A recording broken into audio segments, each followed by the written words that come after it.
Јелена Карлеуша повторно се најде среде скандал со Светлана Цица Ражњатовиќ, со која со години има јавен конфликт, тврдејќи дека нејзината кариера е завршена и дека кармата си го направила своето. Карлеуша наведе дека со години била мета на забрани, медиумски напади и, како што тврди, организирана кампања против неа поради неа, но дека и покрај се опстанала на сцената.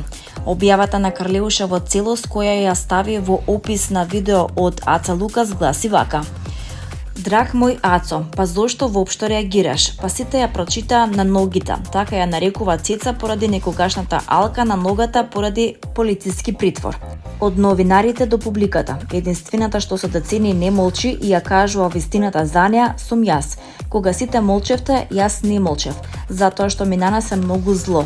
Ги користеше политичарите и пријателите во медиумите за да ме забрануваат, да не можам никаде да пеам, да ме сатанизираат до таа мера што јавноста ќе поверува во тоа, а паралелно од неа да прават светица.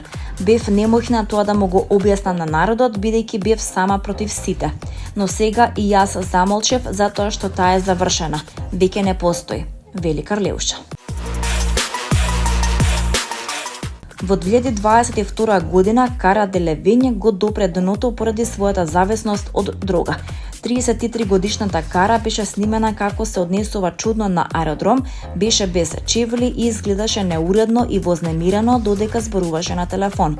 Потоа моделот откри дека овие фотки и снимки ја натерале да побара помош и конечно да се ослободи од порокот. Сега пак во ново интервју Кара открива кога почнала нејзината зависност и со што се соочувала.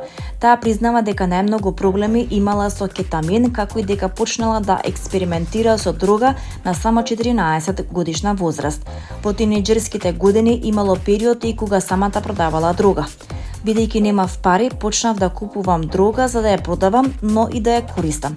Кога купував дрога за да ја продавам, ја користев и јас, продавав половина, а останатото беше за мене. Па на некој начин дрогата ми беше бесплатна. Признавам дека не бев многу добар дилер. Кара додавам дека дрогата ја гледала како утеха. Ми се допаѓаше како се чувствувам кога се дрогирам. Многу сакав кога не мислев на мајка ми. Сакав да не мора да го чувствувам притисокот, да бидам добра ученичка, да не чувствувам дека не ми е добро и дека не се сакам. Сето тоа исчезнуваше. Зависноста на Кара ескалирала кога почнала да користи и халуциногени дроги и тоа секој ден, па често имала страшни халуцинации. Мислев дека татко ми е Бог, а мајка ми е ѓаволот и дека треба да ја убијам за да го спасам светот. Мислев дека полудев. Веќе до 15 годишна возраст менталното здравје на Кара се влошило драстично и доживеала нервен слом. Сакав да се самоубијам, ми се уништи целиот свет, мозокот ми беше хаос. Сакав само да изгубам свест, бидејќи сакав некакво бегство. Иако изгради успешна кариера како модел, но и актерка, зависноста продолжила да измачува Кара и во 20-те години од животот. Пред да се појават вознемирувачките фотки и видеа од 2022 година, Кара отишла на музичкиот фестивал Burning Man и таму донела одлука конечно да се ослободи од порокот.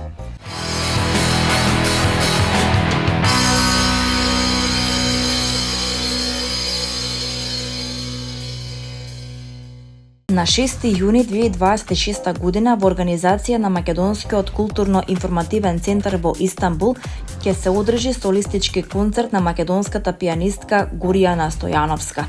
Концертот ќе биде изведен во Ерменската католичка катедрала Сурб Левон во Кадикјор со почеток во 19 часот и 30 минути.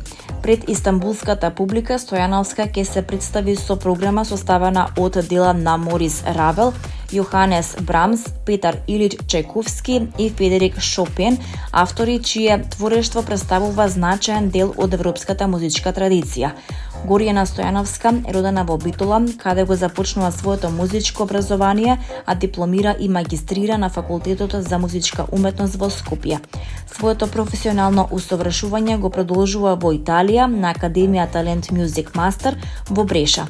Добитник е на повеќе награди на домашни и меѓународни надпревари и има настапувано на бројни солистички и камерни концерти во земјата и странство. Настапувала како солист со Македонската филхармонија, а во 2024 година и со камерниот оркестар на Националната опера и балет во Виена.